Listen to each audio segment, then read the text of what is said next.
Hello and welcome to the Temple of Tomes with your host, Indie Comics Jones. Today is August 17th, 2021, and this is episode 391. Defenders number 1 is what we're looking at today.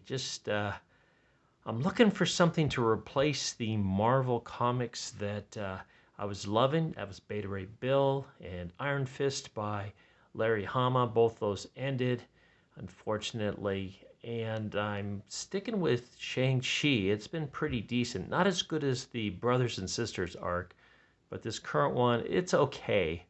It's versus the Marvel. It's Shang-Chi versus the Marvel Universe, and it's been okay. So I'm looking for something to replace that. As far as DC goes, I'm not reading anything by DC right now. I was liking the Joker, uh, but I think it was issue 4 or 5. I can't recall exactly which one. They changed teams, so James Tynion the fourth was stepping off on that one, and Matt Rosenberg was coming in, and it really changed. It was kind of punch in the gut because I was enjoying that one. It was more like the James Gordon story rather than the Joker, but it was still good. And then we also had the Swamp Thing. It was a 10-issue run written by Ram V. The first 2 issues were really good. I really solid. Almost felt like I was reading something by Alan Moore. It was that good. The third and fourth issues, it tailed off, and I found it kind of slow and draggy and boring. And so I dropped that one. So I've been looking for something from DC. I haven't seen anything that I've liked, but I'm still trying to dig up stuff from Marvel. I think we tried out Moonlight. I can't remember exactly if I gave that a recommend or not. I can't remember. I'd have to go back. I wasn't really, probably was maybe not recommend just because I wasn't blown away by it. I'd remember that. Defenders, same deal. I would probably give this a B minus. And just take a look at the cover, and it kind of starts off that way. It almost looks like a third grader's collage. Just people kind of pasted in there. We have Cloud, we have Doctor Strange, we've got the Masquerader. I'm not familiar with him. Silver Surfer, not really looking very Silver Surfer-ish, almost female-ish.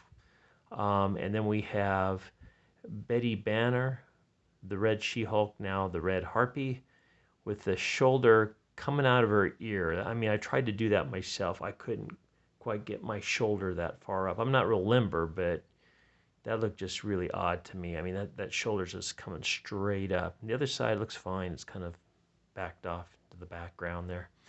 So anyway, I'm not loving this cover, obviously. It's just kind of hodgepodgey and not really interesting. But like I said, fourth grade collage. This comes in at a whopping $3.99. It is a Marvel comic. And let's take a quick look to see who worked on it. This is hard for me to read because of the contrast is very light here. So we got Al Ewing and Javier, oh boy, Rodriguez are the storytellers. Then it gets even harder for me. Hang on. Alvaro Lopez is the artist, I'm guessing. Maybe Javier is the artist. And he's doing the inks. And then VC Joe Caramanga is doing the letters. Okay, and Will Moss and Sarah Brostad are the editors. So there you go. That's what we got on here. This book is kind of a mess. I'm hoping I have time. I'll go ahead and go through all the other ads that were in here. And there are ads aplenty in this comic book. And these ads are brought to you by Marvel, not Indie Comics Jones. So it starts out that I guess for some reasons Doctor Strange is upside down and he's reading his tarot cards upside down. And that seems to have an impact on the things that are happening as he's doing his magic. Now, if you shuffle cards a certain way, they will be mixed upside down and right side up, but you can also shuffle them in a way where they're always right side up or upside down, I guess, if that's your bent. So this makes a difference in this one because apparently every time he pulls a card, then it's upside down. We get this kind of variant of what it should be. And you can see that he is upside down. And for some reason, the next card he pulled out, and let me see if I can read this. Well, it's the Magician. He gets what they call the Masked Raider showing up. And the name of this particular book is not Defenders. This section is called The Eighth Cosmos, the Magician. So I'm assuming that speaks to our friend Stephen Strange. Now, as you can see, the art is, I didn't really particularly care for this art. I think it's confident, but I just really wasn't loving it. It was very hodgepodge. I think they're trying to get that 60s feel in it. I don't really care for the way Doctor Strange is drawn. And it starts out, he's trying to figure out who the person behind the mask is. And that seems to be an important item in this story. But then he just kind of drops away as this masked rider kind of gives his backstory. And you can see this is kind of cool looking. I thought that was kind of neat, just the cloud figures and whatnot. But he starts talking about this place called the Enclave that gave him this masked, that he became the Masked Raider, but that they were also doing some other experience trying to get more power and become more powerful throughout the world. The Enclave was apparently failed in its pursuit, and there was only one guy left, and his name was Carlo Zotto, and there he is as a scientist suddenly. And he has created Project Atom 4. As we can just kind of see him, we really never get a chance to look at his face.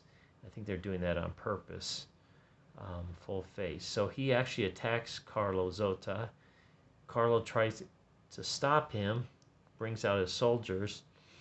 He just says, how predictable.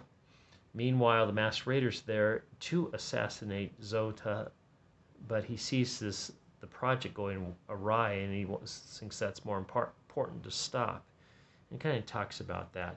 So that's kind of the only real backstory that we get for what's going on with this. So the scientist Zotto is trying to escape. He's done a time spell. The Masked Raider shoots the spell book, and that creates this kind of time anomaly, I'm guessing. So he's not sure where the doctor ended up, but he knows when. Doesn't know where, but he knows when. And he is set to go out and try to get him. Now you can see this gets really crazy. Dr. Strange starts pulling cards, and I'm assuming he just feels like, well, we've got to fix this time anomaly. So he is going to pull cards together to create the latest Defenders team. And then he pulls in all these former Defenders, I believe. And you can see they're all coming in upside down. This one's right side up, but in his perspective, it's upside down. And the Hierophant is the Masked Raider here. Then he goes ahead and keeps pulling cards forward, and we get a bunch of ads. And we'll go through this in a little bit. It's just too many. And he summons the Silver Surfer, and the Silver Surfer in all his glory. Not crazy. I've been seeing Nick Klein's drawings of the Silver Surfer, and I see this, and it's just pales in comparison, and I'm just not loving it. This actually looks like from the 70s, the way that look there.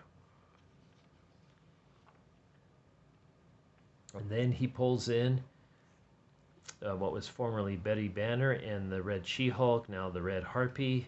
She's upset. He's pulling these in from all different cosmos. One comes from the 6th cosmos, one's from the 8th. And then finally, he uses way too much magic. He pulls using the Lover's upside down Lover's card, and he's afraid that he is creating a sun within the living room of his house.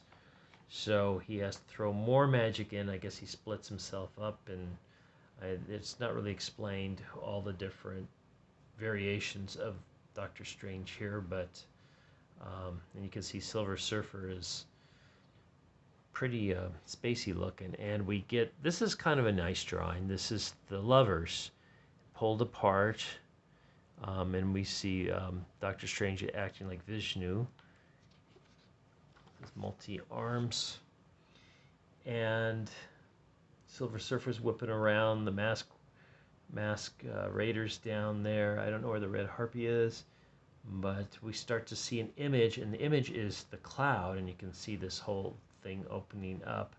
I'm not sure if they're going up or down in this thing, but I'm assuming up because suddenly we get this other person. I'm not sure who she is. She's from the planet Ta, so I was a little confused on her presence there, and she starts talking about Galactus and the Devourer, and we end this issue with seeing Omnimax is here.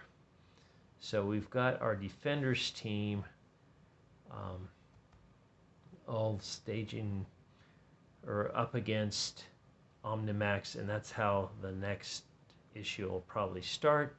And they're calling it Galactus Mom Has It Going On. And here's the cover for the next issue. Storytellers Al Ewing and Javier Rodriguez. I'm assuming Javier Rodriguez is probably the artist on that. It's actually a little easier to read on this than the other one. So, and there's variant covers by Rob Liefeld and Ron Lim, and let's see if I recognize any other names here. Not really. Oh, Peach Momomoko and Dean White. So, and George Perez there too. So there are some. I'm assuming the latest version has those variant covers as well. So let's go back now and look at some of the other Marvel stuff here. Khazar, Lord of the Savage Land, #1. Zach Thompson writing that. Germain Garcia. Welcome to the Evolved Savage Land, Khazar. Hope you survive the experiences coming out next month in September. All right. Booting ahead, we'll go to that middle section where we've got Marvel Remembers David Anthony Kraft, 1952 to 2021, a bon vivant and raconteur extraordinaire. So, not sure. He's got his Defenders there. I'm not quite sure who he was, but I'm sure he'll be missed. Maybe he was around in the Silver Age. Little bit. Going to the middle section, we get Miss Marvel being launched again, #1, Beyond the Limit. This is Samira Ahmad and Andres Genolet. Jump into the Miss Marvel verse. Now they're making her look a little nicer looking. She had gone to this very, very goofy look with these huge fists, and then it seems like maybe they've toned down the fists a little bit. Maybe updated her outfit a bit as well, so we'll find out. They're giving her a more relaxed look, and this is September 2021. Then The Death of Doctor Strange #1, Jed MacKay writing that one. Who Killed Doctor Strange, also another September book, so look forward to that. Of course, I believe Doctor Strange is not really going to be dead. They'll bring him back. And look, we get another Miss Marvel ad, which is odd. So they're really pushing Miss Marvel once again. Then we get Inferno by Jonathan Hickman, Valerio Shitti, I guess. And we've got 3